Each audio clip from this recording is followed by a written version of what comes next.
livre rouge sur le marbre du football iranais, parce que ça fait 10 ans qu'on ne se maintient pas au mois d'avril. Donc c'était important parce qu'on sortait d'un très mauvais match, on sortait d'une situation très compliquée. Il a fallu prendre des décisions, il a fallu retrouver les ressources et on a fait ce qu'il fallait faire contre une équipe qui jouait sa vie et une très bonne équipe. Aujourd'hui, moi j'avais dit à la presse quand je suis arrivé le 23 septembre, j'espère vous donner rendez-vous à la fin du mois d'avril. Et si je sauve l'équipe à la fin du mois d'avril, on aura fait un peu pas. Aujourd'hui, c'est chose faite. Je pense que le Mouloudia est définitivement en première division. Jouera l'équipe. Écoutez-moi, ce qui est important, c'est d'apprécier la situation parce que le championnat, il est très très difficile, très compliqué. Vous avez vu qu'avant cette rencontre, personne ne savait qui allait être champion, personne ne savait qui va descendre en seconde division. Aujourd'hui, je pense que l'objectif du Mouloudia a été atteint, largement atteint. Je vous donne rendez-vous en 3-4 semaines pour vous faire le bilan de la situation sur des statistiques bien précises de ce que j'ai trouvé de la situation d'aujourd'hui. Maintenant, j'espère que le Mouloudia profitera de cette situation et prendra le bon virage pour enfin décoller pendant quelques années dans ce championnat algérien, à jouer plutôt les premiers rôles que les derniers. Vous avez parlé, M. Jean-Michel Cavalier, des mesures très sévères envers 3 joueurs. Aujourd'hui, ils ne sont pas alignés dans l'équipe. Qu'est-ce que... Vous savez, moi je suis entraîneur, j'ai été sélectionneur, mais je n'ai jamais oublié que j'étais un éducateur d'abord. Il y a eu des performances insatisfaisantes sportivement, tout simplement. Donc c'était bien de faire récupérer des garçons que j'avais jugés pas bien dans le coup contre Schweff. Je n'ai rien de particulier contre eux, si ce n'est qu'ils se remettent au diapason de leur qualité, parce qu'on aura besoin de tout le monde encore. Et en ce qui concerne les caches, c'est une décision disciplinaire tout simplement, parce que je vous ai dit, moi je suis un éducateur avant d'être un entraîneur, et il y a des choses qui ne se font pas dans un vestiaire. Donc je suis là pour prendre des décisions. C'est vrai que c'était des décisions très lourdes, parce que vous avez senti quelque chose? Déjà la victoire, vous voyez, déjà la victoire, elle est là. Vas-y, Mohamed. Nous avons fait un geste à la fin du match. Eh bien, monsieur Cavalier, j'ai dit qu'on était en première division. Monsieur Cavalier, donc vous êtes un homme complet par cette victoire, peut-être qui suit une défaite véritablement amère. Alors qu'en est-il? Mais mes garçons ont très bien réagi.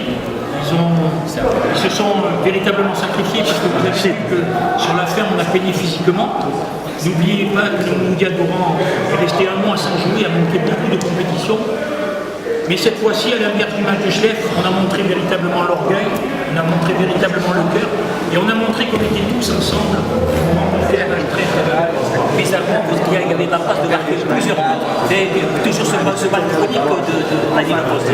Oui, on le connaît même trop bien, mais de l'autre côté, on a su retrouver notre ligne de conduite et notre faculté, notre philosophie de ne pas prendre de but. Et dès qu'on a marqué, je savais qu'on allait gagner. Alors, la question? Nous avons fait un geste, la signification. C'est bon, c'est bon, c'est ma dernière saison. J'aimerais bien ce que vous avez dit, c'est même mieux qu'après avoir maintenu l'équipe, je répondrai à la question relative à mon avenir. Je pense que le fait assuré. Tout à fait. Donc on peut poser la question directement. Tout à fait. Est-ce que vous allez rester ou... Alors je vais vous répondre aux 2 questions. La première, j'ai voulu fêter avec les Amraois. Je pense que le Mouloudia d'Oran est définitivement en première division. Donc j'ai voulu quand même le fêter avec eux, parce qu'ils nous ont soutenus quand même. Et donc je leur ai dit que j'avais pris un club en 2e division pratiquement, parce qu'il faut s'en souvenir. Et aujourd'hui, il est en première division et au mois d'avril. Donc c'est quand même bien, parce qu'ils ont souffert pendant une décennie. Et ce sont des supporters qui donnent tout leur cœur et toute leur vie. Donc c'est bien, à un moment donné, de leur rendre aussi un petit peu de joie.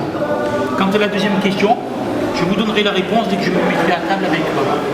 J'ai toujours dit que la priorité, malgré tous les contacts que vous connaissez, qui s'avèrent vrais, et que vous ne connaissez pas,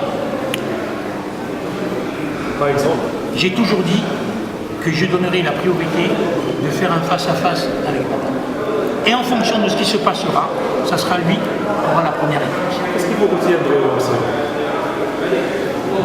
Vous connaissez toute l'histoire. Et en ce qui me concerne à moi, une équipe de qualité en renforçant mon staff. Parce que je tiens à conserver les garçons qui ont fait toute la saison avec moi au niveau du staff, ils ont été très bien, que ce soit médical ou que ce soit ça Quant au reste, je vous ai toujours dit, à cette même table, comme vous le dites, dans cette même salle, M. Cavalli, en dessous de la table, il ne veut pas y aller. Il reste toujours au-dessus de la mêlée. Au-dessus de la mêlée, c'est ce que je vous ai proposé. Est-ce que vous renforcez l'équipe de façon qualitative? Cela insinuerait-il, entre guillemets, que ce qui a été fait jusqu'à présent ne vous satisfait pas? Oui, il y a énormément de choses qui me satisfont. La preuve, c'est qu'on a retrouvé notre place de meilleure défense du championnat. Après, ce qui me satisfait moins, c'est l'inefficacité offensive. Et n'oubliez surtout pas que moi j'ai pris une équipe où un recrutement avait déjà été fait. Donc un déséquilibre total dans l'effectif. Et en plus, j'ai eu la déveine de perdre 9 joueurs en cours de route. 9. Alors aujourd'hui, j'apprécie, mais tranquillement, avec beaucoup de modestie, avec beaucoup de modération, véritablement, parce que j'ai pris de drôles de risques, croyez-moi. Ça, on n'en a pas parlé. Ne vous sentez pas un peu esselé par rapport, je répète la même question d'il y a une semaine, il y a un certain décalage entre ce qui se fait sur le terrain et ce qui se fait au niveau de la direction. Ça ne suit pas automatiquement. Je pense que vous en êtes conscient. Mais pour faire une grande équipe capable de jouer le titre pour les 3 premières places, il faudrait que la direction se mette au diapason du travail du staff technique. Ça, je pense que c'est une évidence. Peut-être que cette année, ils ont compris et le font. Est-ce que vous allez exiger? Non, non, parce que ma question est très simple. Est-ce que dans vos exigences, la réponse, dites-moi où on va mener et je vous donnerai la réponse. Est-ce que, lorsque vous avez dit, je vais exiger tel truc, l'effectif, staff médical, staff technique, mais au niveau de la direction, est-ce qu'il y a des conditions que M. Cavalli va poser au président? Mais c'est de là. Et je veux quand même bien savoir les joueurs qui vont venir. Pas seulement les joueurs au niveau de la direction. Par exemple, ah non, moi, au niveau de la direction, je ne peux pas construire un club. Moi, je suis un employé du club. Ça, je vous ai dit, en dessous de la mêlée, je ne rentre pas. Par contre, je permettrai à personne de se mettre au milieu de mes plates-bandes. Oui, le président, on peut discuter, échanger, et on se doit de le faire. Mais jusqu'à maintenant, Baba a quand même démontré qu'il me donnait carte blanche. Et à la limite, je lui dirais que j'aimerais bien qu'il me prenne lui aussi 1 ou 2 joueurs.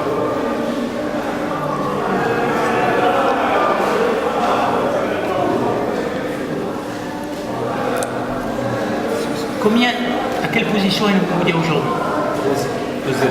Deuxième avec moi. Moi, بالحراش. Dites-moi que je rêve. Dites-moi que je rêve. personne. Non, dites-moi que je rêve. Non. Allez,